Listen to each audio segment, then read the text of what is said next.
Great to be here. Thank you so much for joining us for a panel about this terrific book.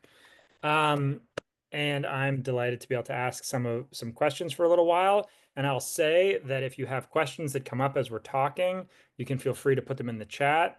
And we'll definitely save some time towards the end for me to pick some of the questions to ask to the author. So, hi, good to see you. It's been a little Hi, great to while. see you. How did this book come to be? Tell us a little bit about yourself, your background, what you study, and how you started to write a book about Soviet-born writers writing in the American context. Yes, so I'm so happy to be here and talk in this framework about my book because there are many beginnings to this book, but one of them is in fact an event in 2017 at the Center for Jewish History. In March 2017, there was a launch of a special issue of Eastern European Jewish Affairs, edited by Anna Katznelson, devoted to the new wave of Jewish American writing, Russian Jewish American writing. So it was an amazing event, really a festival where I was also able to meet several of the writers I ended up writing about. And I think an important thing that is part of this book are interviews with the authors, the interviews that I did on Zoom during the pandemic with them. So I created kind of my own archive of oral history of this literature. So this is one of the beginnings. But even earlier, my earlier work was on transnational early 20th century literature in German, Polish, and English. And when I started teaching, and I was hired in Warsaw, I came back from Germany and I was looking for a transnational project. But Jewish themes were a theme in my first book, in the book that was published after my doctorate. I think in 2010, New Yorker published a list of significant writers, 20 under 40, most promising writers under 40. And a few of them, two of them, have not read. I've heard about them, but did not read a lot about Shteyngart, Gary Shteyngart, and David Bezmozgis. And it kind of sparked my interest. I Googled them. It turned out to be Soviet-born and already with multiple works in 2010. And I started teaching them at the American Studies Center in my courses on contemporary literature. And these works generated great interest. I had a feeling that my students were reacting to them in such a wonderful way because they could also connect with the post-socialist, post-state socialist past. So this is a different generation. This is early 2010s. The memory of communism is still there as family memory. So when I remember I was teaching David Bezmozgis's short stories from the Natasha and Other Stories set in Toronto in the 80s, and they were just small things, bubblegum stickers that they also remembered having at home from their parents, or something like small things they found interesting. There was also another thing that I think was very important at the American Studies Center around 15 years ago. I was teaching about race through Jewishness. At that point, my classroom was almost all white. Talking about race was very difficult. We don't have Netflix. We have a very different web at that point. So I also thought that talking about racialization through Jewishness opened an avenue to talk about race in general at the American Studies Center and also talk about latent anti-Semitism in Poland at the time and still now. Uh, it's fascinating to think about the way that the book that Bezmozgis's book resonated there. You know, I grew up in Toronto, so I remember when that book came out, feeling how much how unusual it was to see like the streets that I knew in, captured in fiction that way. And it's fascinating to think of how in a very different way, it connected to those students, like who had very different experiences.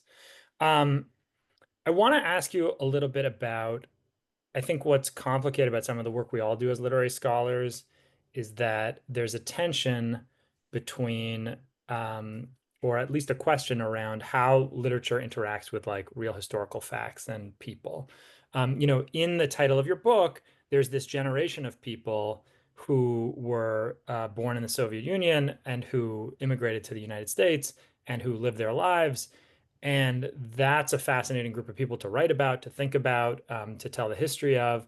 And there's also this set of texts, which are sort of idiosyncratic or personal or humorous or fantastical takes on experience by people who might come from that community. So I'm curious for you to talk a little bit about how much, to what degree your book sort of engages with the history of that group of people and with those literary questions that might be at odds with like a historical take. I mean, I am a literary scholar working with thinking about culture at large, and I think when I write and when I teach literary texts, I think about them as written in a dense historical matrix. So I remember some time ago reading a book at the beginning of my journey with Jewish American literature, Strangers in the Land by Eric Sundquist, about the relations between African Americans and Jews in literature. And it was precisely this kind of attitude, treating literature as participating in the production of the way how one can speak about history, how one can speak about your own position, how one can speak, how one can participate, so both receive and contribute to the way one can think and one can produce meanings, really, and understand reality. So I think as literature being produced and closely intertwined, but it's not a reflection and it's not a representation in a way like standing in for a community. And I have a big disclaimer in my introduction that I don't want it to be read like this. And one of the reasons, for instance, is that I am talking about literary texts that are not self-published. When you think about all the works, literary works that one could include, I'm really doing, there is kind of the filter of the market. Like these texts went through agents, went through acquisition editors, were stamped as being a part of a mainstream literary market. So even this kind of framing, what kind of text I consider, they go through a certain process of, what is wanted, what is acceptable in literature. And there is a whole different corpus of self-published texts that I don't really consider in this book. So literature here also means being a part of Penguin Random House. Like so many of these texts are Penguin Random House. And it really became so clear when I was asking for permissions, like how many times I needed to write to this literary giant, this company, and unfortunately, pay for some of the permissions to reproduce a part of an excerpt from a graphic novel, whereas smaller publishers and the authors were gracious, and this was used pro bono. So I think I like to see this as a participatory moment of literature, which I think is very important, to think about these texts not as these aesthetic objects, not relevant to our social life, but as allowing us to think about certain problems. Sometimes you mentioned satire or humor. They're kind of almost a litmus test for certain social behaviors and relationships. But I also sometimes like thinking about literature as a project to produce a certain vision, even of a community. something, a perspective, like, what maybe we would like to be seen. Yeah. No, it makes a lot of sense. My own work about publishing, part of the way that I've always thought about this group of writers is through precisely like which editors they had to impress or which agents were interested in this kind of work, in the particular period that you're writing about. Um, your book, I think, is really kind of a landmark book in the study of this group of writers. I think that it's going to be the book that we're going to use to think about these writers, for a long time. To the degree that they've been written about as a group before, which is not that much, but they've been written about in some cases as Russian writers living in exile or writing in English, or maybe, grouped with people who were born in the Soviet Union who write in Russian or in German or in Hebrew or in other languages and live, in different countries across the world. But I think it's very important for the way that this study is set up to focus on the U.S. context, the American context. And I'm curious, if you can speak a little bit about why it makes sense to group these writers in that way and deal with them in the American context. Yeah, I mean, there is a kind of a landmark study out of Russia, and I think this is the one you referred to, I believe 2006 by Adrian Warner, talking comparatively about this group of writers, translingual diaspora. I saw some smoke, but this wasn't smoke. Sorry, I don't mean to scare anybody. My house is fine. Okay. Okay, good, good. I think this is so there is this book. I mean, I am of course I'm housed at American Studies Center. I think a part of this was even the context in which I was teaching these writers. And I think we need to acknowledge how much our teaching is linked to our research, that certain things one would not do without having tried them out with the students. And, the great reaction to this literature was definitely an incentive, but starting to work within that particular context, these are disciplinary boundaries also of one's own, positioning, what one is doing. But I also think that even thinking about the agents, thinking about publishing houses, I believe that, and even what I already talked about with the list, the New Yorker, and the stories that I also heard from the authors in the interviews. One of the questions I was asking, so how did it happen? So the question that you asked me, how did this book happen? I was asking them, so how did it happen that you became a published author?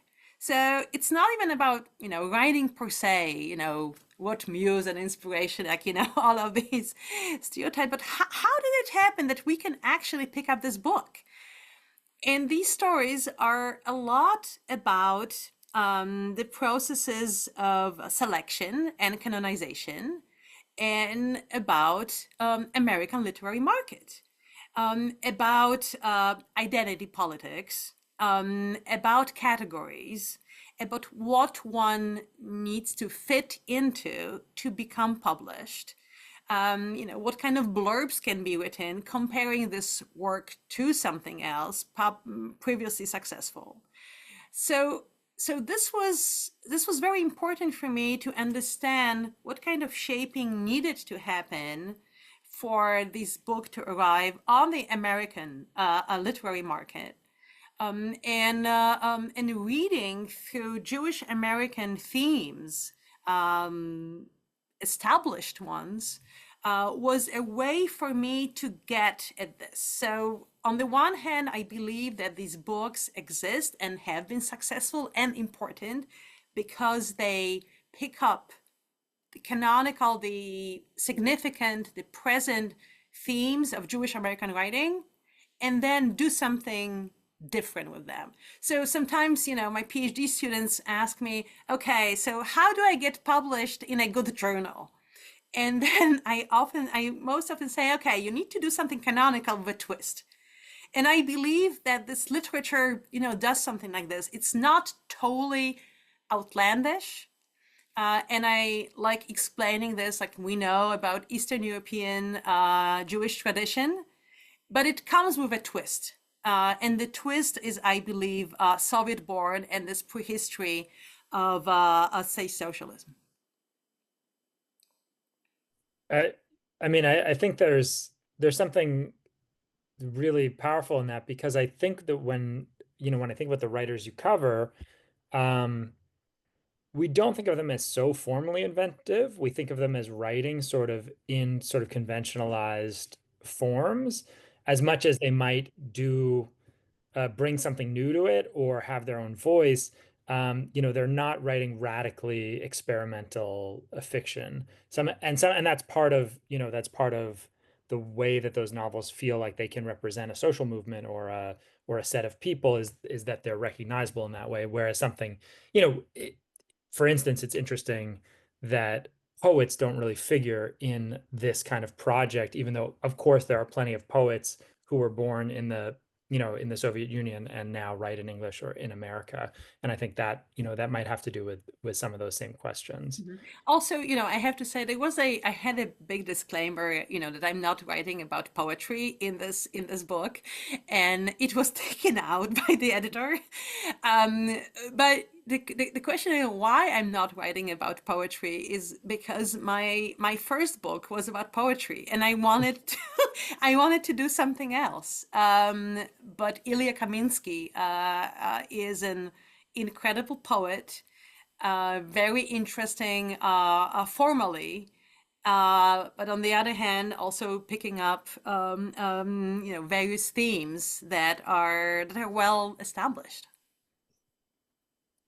Maybe I'll just ask one more question on this topic, which is, part of what I see these writers doing, and I think this is a big part of the argument you make, is putting pressure on some of the ways that the field, to the degree that exists as a field of Jewish American literature, thinks about things, right? So that um, by the time these writers started to write, there were really highly canonized texts. There were people teaching courses about Jewish American literature. There was a sense that we talk about assimilation, and there was a sense that we talk about Holocaust memory, and there was a sense that some of us might want to talk about gender and how that plays out in the Jewish story, and that the writers that you write about took up these themes and sort of pushed them into new or different directions. Do you want to say a little bit more about some of the chapters in the book and the way that they um, address how these writers sort of push these Jewish American themes into new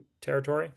Yeah, sure. And in fact, it links nicely with with the framing and Jewish American. So in the one of the sub chapters, I believe, is called Reconfiguring Categories, and this is also the title of the review in in LARB, Los Angeles Review of Books.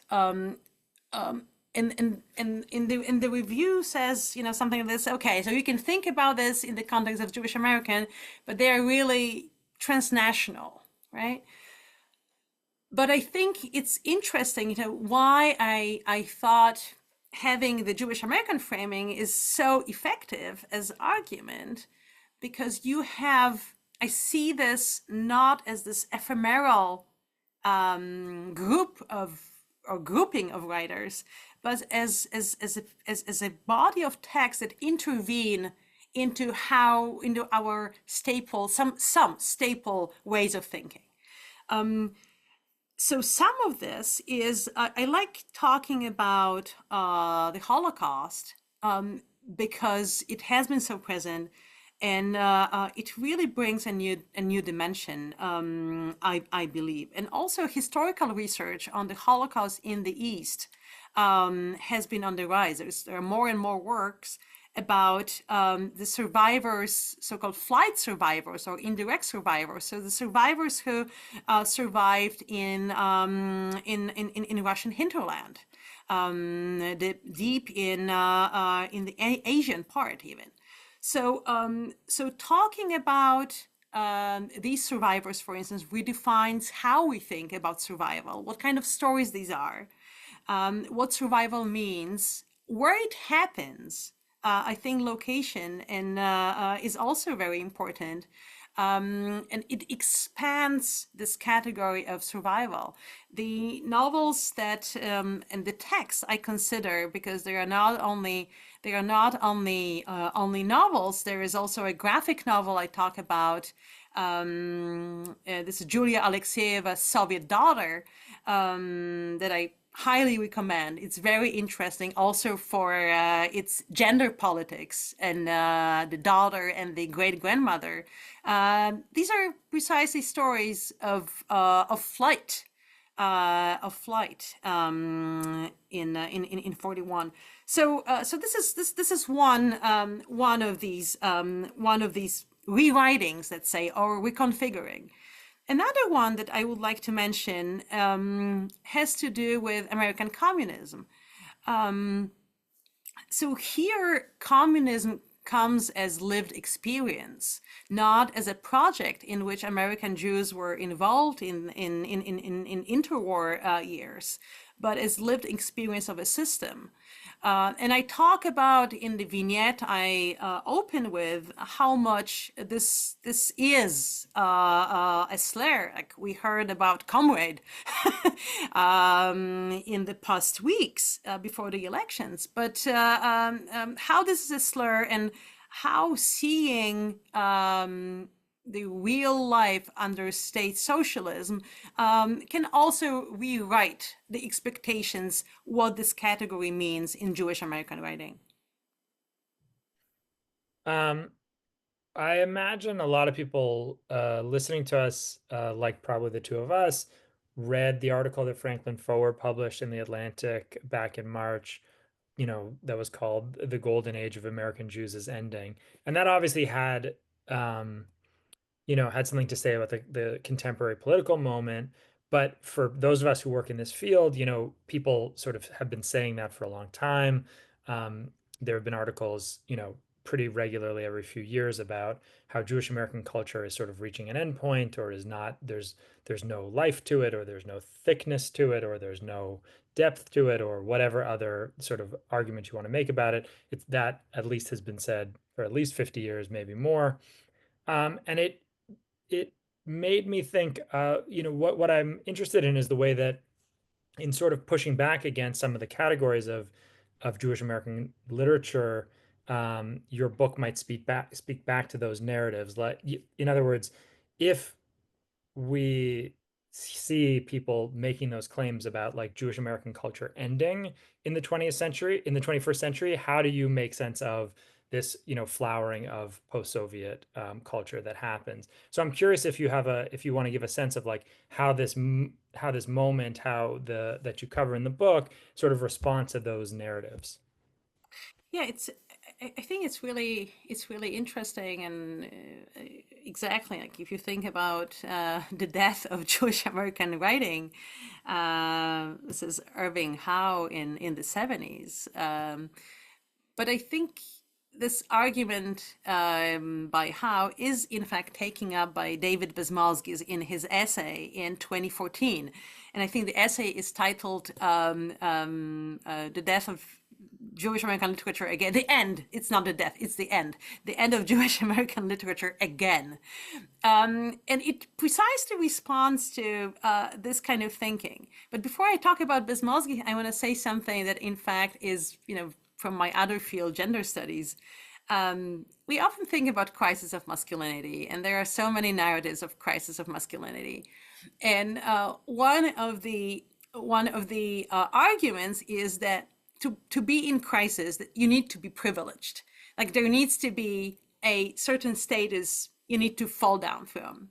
And also talking about crisis is often thought of as not only privilege, but also a way to perpetuate this certain, I don't know, literary canon or a subject position in the context of masculinity. So it's kind of a self-reproducing, I know, we would say in academic jargon, performance, but it's a self-reproducing presence by talking about how bad it is in a way. So I think talking about the ends is precisely that. It's an attempt to reinvigorate the presence.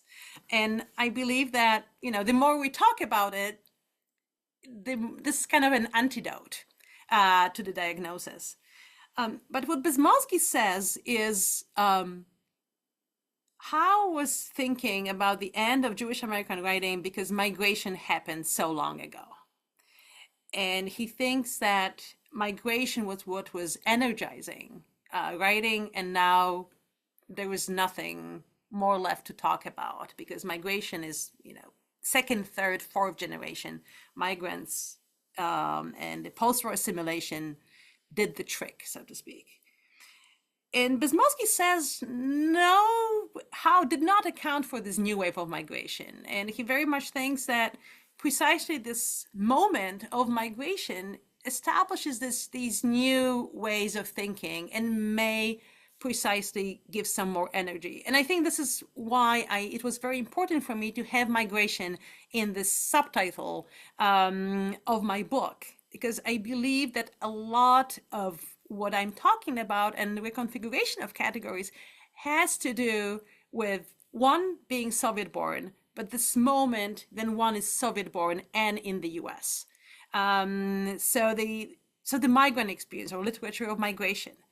I think what is also important and why migration here features prominently is that it opens up this possibility of dialogue with other migrant presences, with other migrants.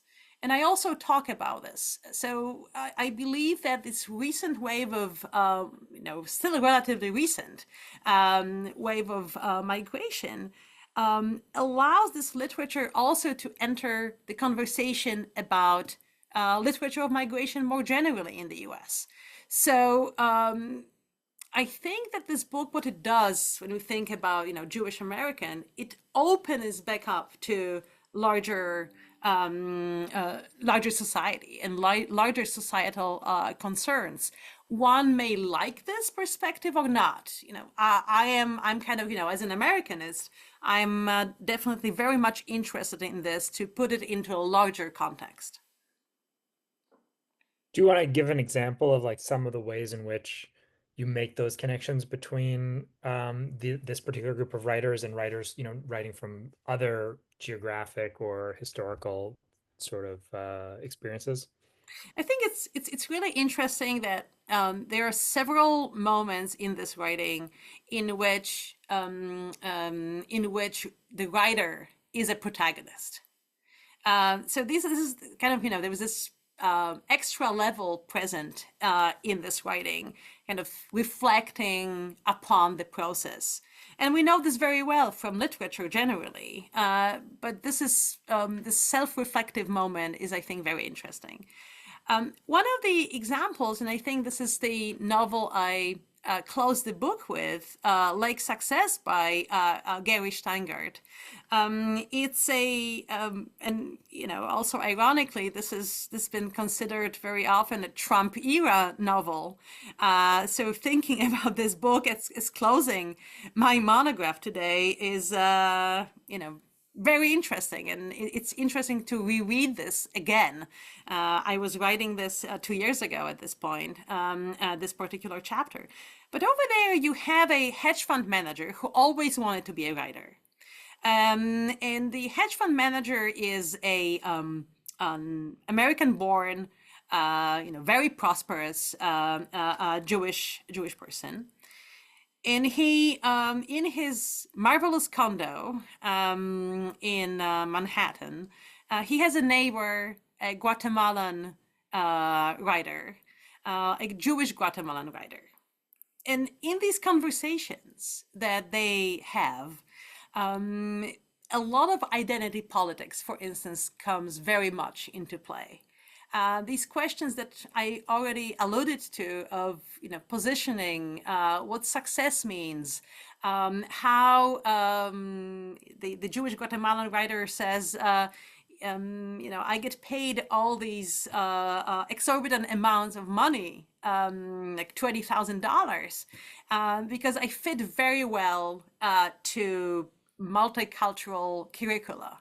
Um, so talking about this and reading these exchanges in this book, and also the exchanges about their migrant wives, gives us a larger critique of identity politics in the US. And this could be considered, and especially sitting here on November 12th, kind of a liberal corner of American politics, now identity politics, that does not have a lot of purchase today. It occurs to me this is something a thought that just came to me, but um, one of the things that characterizes the boom in Jewish writing in the States in the 1950s, 60s, and 70s was that a lot of Jewish writers won prizes. They won the Pulitzer, they won the National Book Award. And it seems to me that, the writers you write about, Bezmozgis, Shteyngart, Lara Vapnyar, Krasikov, are very prominent. They were absolutely like celebrated by the New Yorker as a particular, which is a particularly powerful literary institution. But am I missing something? They don't win those prizes? Is that true? It's like of the Pulitzer Prize or National Book Award in the 21st century, it's like Michael Chabon and Josh Cohen and Mm-hmm. not these writers. It's just a thought that occurred to me. I don't know if you have thoughts about what that tells us about the ways in which they are and aren't being celebrated in a sort of American context, but it seems a little funny actually that we can't point to one of these writers. I mean, maybe am I forgetting something? Can we point to one of these writers who's won sort of one of those large national prizes that sort of stamps you as American? No, no, you're absolutely right that that these are awards, and I think 2023 it's the first book National Jewish Book Award went to Ruth Majewski for All Night Pharmacy. So we may be talking about the future of this writing. So yet another one. But I think you are absolutely right that the celebration happens, it has its limits, so to speak. I think from all of these writers, Shteyngart has achieved the greatest prominence as far as yes, we have absolutely Bezmozgis. This is a different. We just had this in the chat that Bezmozgis has been nominated to Canadian awards, and that's absolutely true. Which that's something we can also comment on. About how Bezmozgis is important in this book and how he is and he is not at the same time a part of the American literary market. But I think Shteyngart has definitely been the most prominent of all of them if you think about American mainstream. And this is also about thinking about literature of migration, multiple panels with other so-called ethnic writers. Whereas a lot of other writers, I remember Boris Fishman talking about it, cannot kind of, break through not even the question of awards, but the question of publicity towards a larger mainstream. So the question we could ask, how much space is there for the kind of presence? Is this enough space for one extremely flamboyant and extremely funny writer that could fit into this particular category, and this is all space available, so to speak. But again, we're back to categories and marketing questions. I'll encourage people if you have questions you'd like to ask to be thinking of writing them in the chat. We'll open up to some Q&A relatively soon. But I want to ask you, as someone who's been watching this literature develop, it's amazing to think of that Adrian Weiner book being from 2006 because it feels like almost nothing had been published yet in this field. It was just at the very beginning, and so much has happened in the last 10, 15 years. But I'm curious what you expect to happen in the future. I mean, I think that we can sort of stipulate Gary Steingart's doing well. He'll continue to publish. There's some of these writers are very likely to continue to publish different works. But I'm curious if you think about, you mentioned that the All Night Pharmacy, a more recent book. I'm curious if you think, will there be new movements? Will there be second generation novels of, a post-Soviet immigration? Will there be what will we be seeing, sort of in the next 10 or 15 or 20 years? So I think it's been really interesting to see what's been happening in from 2022 more or less after the full-scale invasion on Ukraine. A lot of online events, and a lot of these online events, and after the pandemic also in-person events. Writers in Bay Area, mostly women, a lot of them poets, coming together and publishing. One other novel that was just published is Sasha Vasyliuk, Your Presence is Mandatory, also rewriting Soviet history, in fact, with an excellent, also red cover. Redness on the covers is something to pay attention to, just like, the one here, me taking control over the red on my cover. So there is, so the presence of women, even more women voices. We haven't mentioned this, but a lot of authors in this wave are women writers, and they are also a very significant presence in my book and in my chapters. I like saying, like, there are no manuals or male chapters in my book, but there are some in which I consider only women writers. So West Coast and people really, coming as a pack almost there. A lot of kind of joint events, group events. I think this is something to watch out for. Definitely. In my conversations with the writers, I was also asking them, what's cooking, what's next. And it's absolutely clear that some of these writers are writing. Some of these writers have chosen a different path, even professional path. I know that Sana Krasikov has a novel that was purchased and will be probably out next year, but not on a feminist topic. So she's continuing from the novel The Patriots, the kind of more women-centered or feminist narrative, rather than a Jewish American or even Soviet-born Jewish American. So I think there will be. So I'm also awaiting this kind of expansion into different themes. And I think from this perspective, reading them as a part of American literature and even beyond American Jewishness makes so much sense. So I'm expecting this kind of expansion thematically. Nice. Before I open it up to some questions, what are there any works in this tradition that you feel are neglected that people might not have read? Or I guess the other thing I'd ask you is, if someone hasn't read a lot of this fiction and they are interested and curious about it, where would you say someone should start? What do you think is sort of the best first book or two to read from these Soviet-born writers? So I would mention two books. So if you are into short forms, I think Bezmozgis and Natasha and Other Stories is a great start. And this was one of my first, and this is how I became really interested in this writing. So this is early 2000s.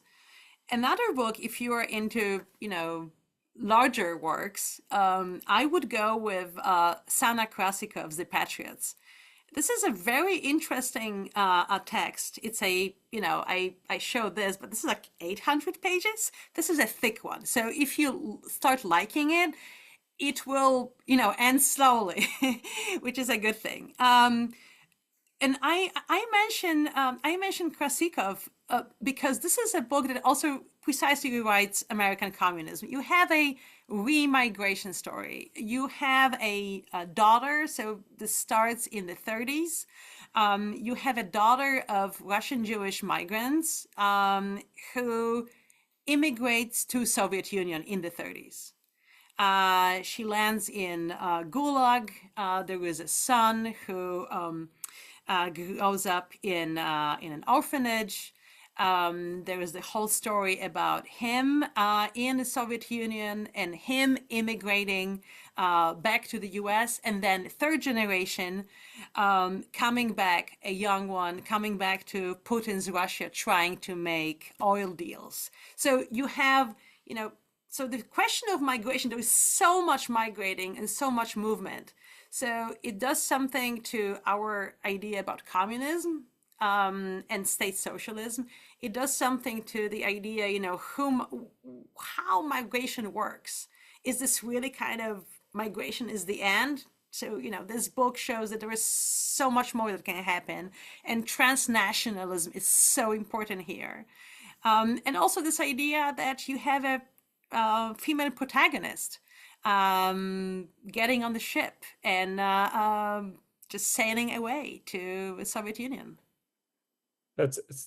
Those are two such great recommendations, because really you could read the Bezmozgis short stories probably in an afternoon, and you could read the Krasikov novel for half a year, and that really helps. I think that covers the the gamut. So let me ask some of the questions that people have been putting into the chat and see if they, how they work. Someone Don Shapiro wrote in to say that the authors you're talking about grew up in the very waning days of the Soviet Union, or as the Soviet Union is sort of falling apart and as immigration is starting to become possible. And he's asking, or they're asking, how do you see that, like, the end times of the Soviet Union and the migration experience reflected in their fiction? Mm-hmm. That's a great question. And I think it's also a question that allows me to talk about myself a little bit. I write about this in the introduction to the book. I've been writing this book as somebody, born in late 70s. So I share a birth date with a lot of these writers. Also, I've been the last class that had mandatory Russian at school. So I have some Russian, and I never thought that, as in, doing German studies, doing American studies, comparative literature, this would come in handy, but it has. So I was kind of, trying to recover it from years of non-use. But I wasn't. I'm not Jewish. So this affiliation and this kind of recognition of being born under state socialism, and as the person asking the question, the waning years was very important for me. This was my kind of entry point to a lot of thinking about memory of communism, thinking about gender under state socialism, thinking about really memory politics that is so much burdened by communist politics of memory. So a lot of this. What I was trying to translate, and this transfer that I'm describing, an intervention, it rang also close home, yet very different. So how is it reflected in their fiction? Especially earlier books have a lot of this. I think for the American audience, establishing this transfer, establishing this point of arrival was very important in early 2000s. So we are talking about the first novel being published in 2002, so often cited as the foundational novel of this wave, Gary Shteyngart's The Russian Debutante's Handbook. And then these negotiations of being new to the U.S. Were so important. Some of the books I think that are worth mentioning. One of them is, again, Bezmozgis. Kind of, I think, have the feeling that I really like his writing. I really do. The Free World. This is one of these narratives where you not only see the arrival to the U.S., but you see the pipeline, so to speak. You see the way of. In fact, there is no U.S. yet, so you see the immigration by train crossing the Soviet border, and most of the book is set in a limbo in Italy, waiting for the visa, waiting for the whole procedure to go through. So this is a very interesting novel to understand the path, how this happened, how the decision process of going to Canada or going to the US and not going to Israel was also, self-narrated. What was going out there?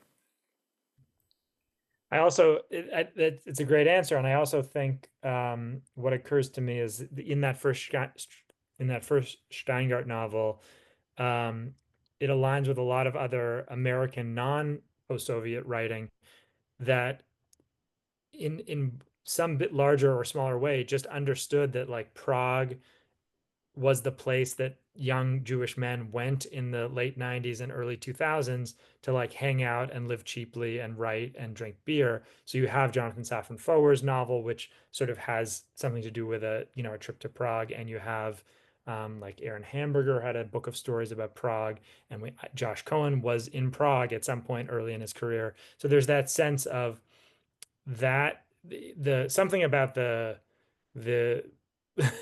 the complexity of that moment and what Yeah. it did to economics and what it did to like and what that meant for sort of third or fourth generation American Jews, I think is part of that story.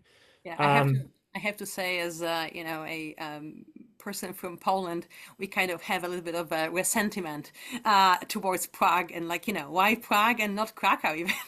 I mean, of course, there can be, good explanations, but there was this moment, like, why Prague was such a hotbed of tourists back then. Yeah. I mean, it's really amazing to think back to it of how sort of politically naive it was, and also just how much of a like a trend it was. Mhm. It's a very strange thing from the There's 90s. an article in this, probably. Yeah, probably. I mean, look, that's certainly like one of the sites that we have to think about for this moment in literary Mhm. history. Okay, I'm going to ask you another question, which I think is a really an interesting one and a hard one to answer. Someone named Sharoni wrote and asked how we can think about these writers as starting off on their own, right? Like starting, and I think, in your interviews from with them, in my own conversations with them, my sense is for many of them they really felt alone. They didn't feel like they were writing into a group. They felt like they had had some particular experiences. They knew some stories. They saw some things happening. They wanted to express that and write it, on their own. And very quickly, even, a few years into, uh, the new millennium, there was already a sense of a group, and there were many articles that sort of grouped them together and thought of them as a trend. And the question is, how did that affect them? How does being grouped together does it change in any way the way they think about themselves, the way they construct their identities? How many of them feel comfortable calling themselves Soviet born or post-Soviet or Jewish American or using those other kind of terms for themselves? Yeah, this is a great question. Thank you. I like thinking about this. There was a moment, and that they were even called, like, Russian writers. Like, I think you went to Barnes and Nobles and you just had, like, Russian writers, and like, come on, they are like all Soviet-born Jewish writers. Like, why are you calling them Russian writers? So there was definitely kind of, back to marketing. There was definitely a rubric, or like, googling on Amazon. Like, this was kind of what was going on back then. Contemporary Russian writing in the U.S., all in English. Apart from Polina Barskova, a fantastic poet. So there are, I already mentioned that now on the West Coast, there are all these group events. And there was also an event, like, Russian and writers born in Ukraine after in 22. They've been kind of group events. I remember there was a wonderful recording on YouTube in Tenement Museum in New York City with I think, 6 women writers talking about 5 or 6 women writers talking about their. So there is this push. I think you had an event, right, with Lara Vapnyar and Gary Shteyngart some time ago here at this venue, I think in May. So there are attempts to definitely do this. They're definitely not a school, and I also say this in this book, that one should not think about this as a coherent, program, or coordinated program, or aesthetic kind of trend. I think a lot of these cultural moments are extremely important to understand them, and they may be linked. What I discovered in the interviews, that many of them were encouraged, they encouraged one another to publish. Sometimes they tried sharing an agent, or shared an agent, or understood that, going to New Yorker or going to another publication, that's an avenue how to get published. So I think there is a network, a literary network between them. They definitely, know each other. Not everyone knows everyone, but you can probably have a nice graph. There is a digital humanities project for that, I'm sure. Yes, I think there is benefiting from publicity. And you can see this even in reviews of later novels. Then, there is a comparison. Gary Shteyngart writing blurbs from Maria Kuznetsova, for instance. So also talking about already generations within this wave. There are people born in the 70s who published in early 2000s. There are people born in mid 80s who published their first works 5 years ago. So I think you can already see, you ask me whether there will be another, generation or second wave of this writing. Even within this wave, there are already writerly generations, blurbing somebody's book by somebody's much more established.